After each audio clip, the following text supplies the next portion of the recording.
नमस्कार दोस्तों, बहुत बहुत स्वागत है आप सभी का हमारे यूट्यूब चैनल करंट तक में। अहमदाबाद में जो यह प्लेन क्रैश हुआ, यह बहुत ही ज्यादा बहुत ही दुखद और दर्दनाक घटना है। इस घटना ने हर किसी की रूह कपा दी है। इस खबर को जिसने भी सुना, जो भी सुना, हर किसी का माइंड एक तरीके से फ्लिप कर गया कि हे भगवान, ये कैसे हो गया।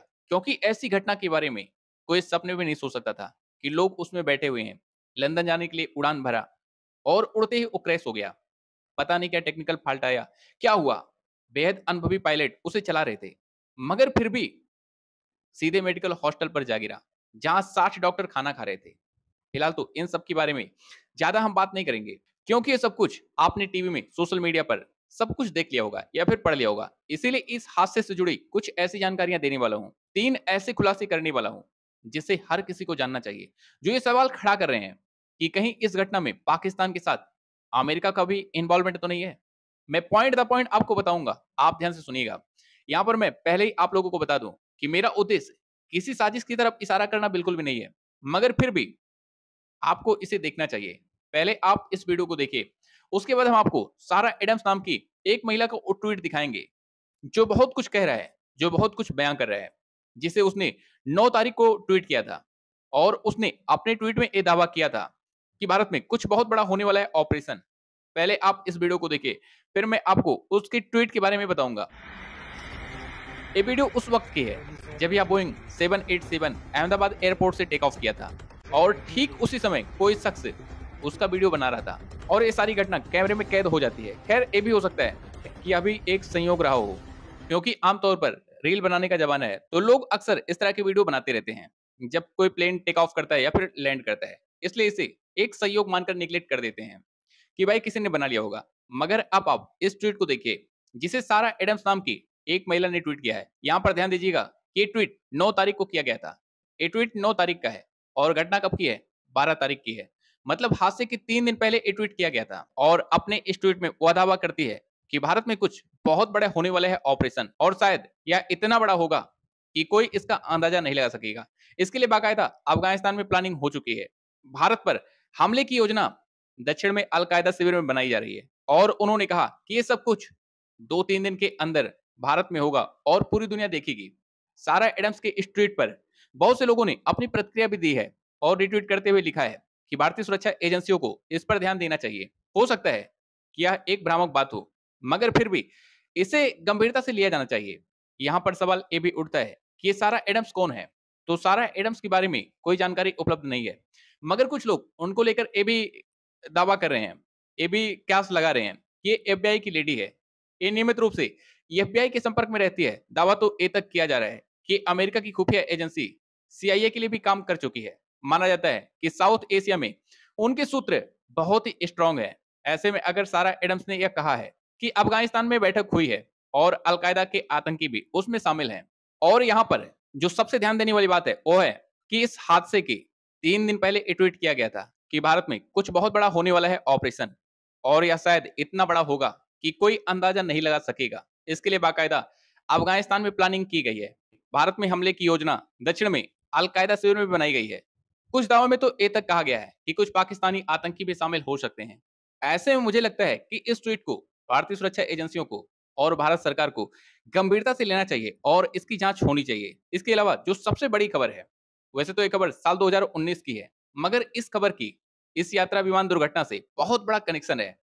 जर्मनी का एक शख्स है जिनका नाम है रूबेन सांतामार्ट मैड्रिड। ये साइबर सिक्योरिटी के बहुत बड़े शोधकर्ता हैं, साइबर सिक्योरिटी के एक्सपर्ट हैं। ये अपने घर के कार्यालय में बैठे बैठे एक दिन कुछ रचनात्मक गूगलिंग में भाग लेते हैं और कुछ साइबर तकनीकी दस्तावेजों की खोज करते हैं, और वो पाते हैं कि कंपनी के 737 और ये जो बोइंग 787 यात्री विमान है जो दुर्घटनाग्रस्त हुआ है, इसके नेटवर्क पर एक पूरी तरीके से असुरक्षित सर्वर को देखकर ये काफी हैरान हो जाते हैं और ये दावा करते हैं कि इसका कोड पूरी तरीके से खुला छोड़ दिया गया है। उन्होंने उस समय एक सुझाव दिया था कि एक हैकर उन बगों का फायदा उठाकर इस प्लेन को हैक कर सकता है। यानी उनका मानना था कि कोई भी हैकर बहुत आसानी से इसके बोइंग 787 के एक्सेस को प्राप्त कर सकता है, उसके सिस्टम में बहुत आसानी से गड़बड़ियां कर सकता है। और इसमें सांता मार्ट ने साफ तौर पर लिखा है कि खास करके टेक ऑफ और लैंडिंग के वक्त हैक करने के चांसेस, इसके हैक होने के चांसेस बढ़ जाते हैं, क्योंकि उस वक्त प्लेन का सारा सिस्टम ऑन रहता है। यानी कोई हैकर अगर पहले से ही तैयारी करके बैठा हो तो साइबर हैकिंग की जा सकती है। हालांकि उन्होंने साथ में ये भी कहा कि ऐसा मैं नहीं कह रहा हूं कि मैं इसे हैक कर सकता हूं, मगर फिर भी इस सुरक्षा के लिए खतरा है। सांता मार्टा ने क्या कुछ कहा है, उनके जवाब में कंपनी ने क्या कुछ कहा है। वायरेड के इस लेख का लिंक वीडियो के डिस्क्रिप्शन में मैं आपको दे दूंगा। लिंक पर क्लिक करके आप पूरे डिटेल्स में उसे पढ़ सकते हैं। इसके अलावा आपको बता दें कि वाशिंगटन विश्वविद्यालय में एक अन्य अकादमिक एवियोनिक्स साइबर सुरक्षा शोधकर्ता कार्ल कोस्टर ने भी कहा था कि उन्होंने विमान के एक घटक में एक ऐसी गंभीर सुरक्षा खामियां पाई है जैसे सांता मार्टा ने CISMS की रिपोर्ट में छापी है। अब ऐसे में सवाल उठता है कि कहीं ऐसा तो नहीं कि साइबर हैकिंग के द्वारा ही इस प्लेन को क्रैश करवाया गया हो, क्योंकि एक आदमी पूरा का पूरा वीडियो बना रहा है कि प्लेन कैसे टेक ऑफ किया और कैसे उड़ा और कैसे क्रैश हुआ, जमीन पर कैसे गिरा, उसका पूरा वीडियो इसी ने बनाया। क्या कहीं ऐसा तो नहीं कि ये सारे लोग एक ही ताली के चट्टे पट्टे थे, या फिर कोई बच्चा जो रील बनाने का काफी शौकीन है उसने इसे बनाया। इसके बारे में मुझे कोई जानकारी नहीं है, क्योंकि ये जांच का विषय है, जांच के बाद ही पता चलेगा। लेकिन इस समय भारत को लेकर दुनिया भर में जिस तरीके का माहौल चल रहा है, पाकिस्तान से लेकर अमेरिका, तुर्की, अजरबैजान, ये सब के सब जिस तरीके से भारत के खिलाफ जिस तरीके से माहौल बना रहे हैं, ऊपर से सारा एडम्स का ट्वीट जिसमें दावा किया जा रहा है, जिसमें उन्होंने दावा किया है कि भारत में कुछ बहुत बड़ा होने वाला है ऑपरेशन, और यहां पर इतना बड़ा होने वाला है कि कोई अंदाजा नहीं लगा सकेगा। इसके लिए बाकायदा अफगानिस्तान में प्लानिंग हो चुकी है। भारत पर हमले की योजना दक्षिण में अल-कायदा से भी बनाई जा रही है। ऐसे में ये कहना गलत नहीं होगा कि आज के समय में कुछ भी हो सकता है, और अगर ये सच में टेररिस्ट अटैक है तो भारत में इसको सबसे बड़ा टेररिस्ट अटैक मान सकते हैं। भारत की सुरक्षा एजेंसियों को इसकी जांच करनी चाहिए, और अगर पाकिस्तान या फिर तुर्की जिसका भी इसमें इन्वॉल्वमेंट है उस पर कड़ी से कड़ी कार्रवाई होनी चाहिए। क्योंकि अगर पाकिस्तान के इशारे पर, पाकिस्तान के द्वारा अफगानिस्तान में बैठकर अगर ये साजिश रची गई है, जैसा कि सारा एडम्स ने अपने ट्वीट में दावा किया है, उनके ट्वीट के द्वारा इशारा किया गया है कि भारत में कुछ बड़ा होने वाला है, तब तो भाई ये भारत के लिए और गंभीर बात हो सकती है। सारा एडम्स कौन है? क्या सच में CIA की एजेंट रह चुकी हैं? और अगर ये CIA की एजेंट हैं तो इसका मतलब साफ है कि अमेरिका को इस घटना के बारे में पहले से ही पूरी जानकारी थी, और अगर अमेरिका को पहले से इसकी जानकारी थी तो उसे इसका जवाब देना होगा।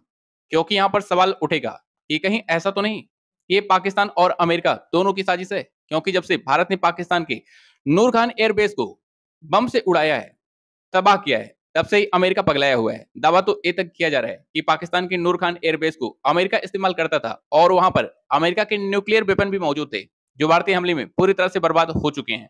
और इसी की बात से जिस तरीके से अमेरिका का रवैया भारत के प्रति बदला है, वो एक तरीके से काफी अविश्वसनीय था, खासतौर पर भारत के लिए।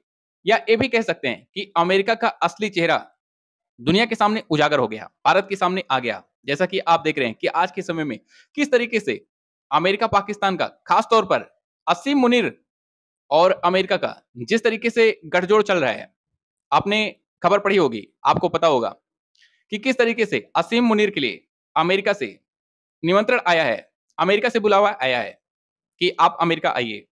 और ये सारी घटना भारत के लिए किसी बड़े खतरे से कम नहीं है। हालांकि ये सब कुछ अभी जांच का विषय है, ये सब कुछ ब्लैक बॉक्स के आने के बाद ही क्लियर हो पाएगा कि आखिर ये घटना कैसे घटी। क्या इसे हैकिंग की मदद से क्रैश करवाया गया, क्या ये आतंकी हमला था, या फिर प्राकृतिक कारण से क्रैश हुआ, या फिर किसी तकनीकी दिक्कत की वजह से ये सब कुछ हुआ।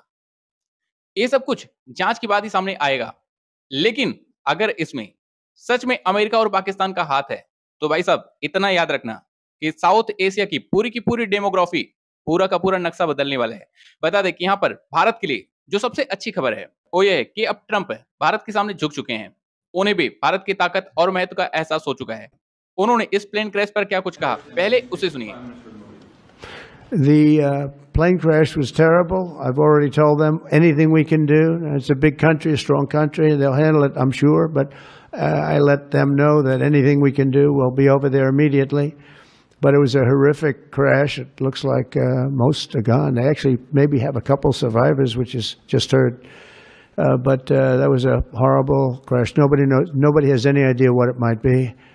I gave him a couple of pointers. I said, maybe you'll look at this or that. You know, we saw the plane. It looked like it was flying pretty well. It didn't look like there was an explosion. It just looked like the engines maybe lost power. But boy, that is a terrible crash. It's one of the worst in aviation history. Yeah. जैसा कि आपने सुना कि राष्ट्रपति Donald Trump ने कहा कि विमान दुर्घटना बहुत भयानक थी। मैंने उन्हें पहले ही बता दिया था कि अगर हम कुछ कर सकते हैं तो करें। या एक बड़ा देश है, एक मजबूत देश है, वे इसे संभाल लेंगे, मुझे यकीन है। लेकिन मैंने उन्हें बताया कि हम जो कुछ भी कर सकते हैं, हम तुरंत वहां पहुंच जाएंगे। उनके इस बयान में जो सबसे ध्यान देने वाली बात है, जो भारत के लिए काफी इंपॉर्टेंट है, वो ये है कि भारत एक मजबूत देश है, वे इसे संभाल लेंगे, मुझे यकीन है। मतलब ऑपरेशन सिंदूर से ट्रंप ने बहुत कुछ सीखा है। ऐसा लगता है कि अब उन्हें भी अपनी गलती का एहसास हो चुका है कि भाई मुझे भारत के लिए ऐसे शब्दों का उपयोग नहीं करना चाहिए, सीज फायर के दौरान जो उन्होंने किया। इसके अलावा यहाँ पर जो सबसे बड़ी खबर है, वो है पाकिस्तान की प्रधानमंत्री शहबाज शरीफ का बयान। शहबाज शरीफ ने कहा कि भारत में अहमदाबाद के पास एयर इंडिया के विमान की दुखद दुर्घटना से मैं बेहद दुखी हूँ। हम इस भारी क्षति से पीड़ित परिवारों के प्रति अपनी संवेदना व्यक्त करते हैं। हमारी संवेदनाएं और प्रार्थनाएं इस हृदय विदारक त्रासदी से प्रभावित सभी लोगों के साथ हैं।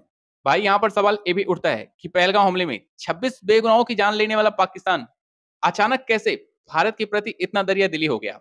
ये तो हजम होने वाली बात नहीं है। कहीं ऐसा तो नहीं कि पाकिस्तान पहले से ही डरा हुआ है कि कहीं ऐसा ना हो कि इस घटना में भी कोई आतंकी कनेक्शन निकलकर सामने आए और भारत हम पर हमला कर दे। कहीं इस डर में ये संवेदना तो नहीं व्यक्त किया जा रहा है। इस पर आपकी राय क्या है? अपनी राय हमें कमेंट में जरूर दें। फिलहाल तो ये जो कुछ भी मैंने आपको बताया, ये सब कुछ बस एक महज अनुमान है।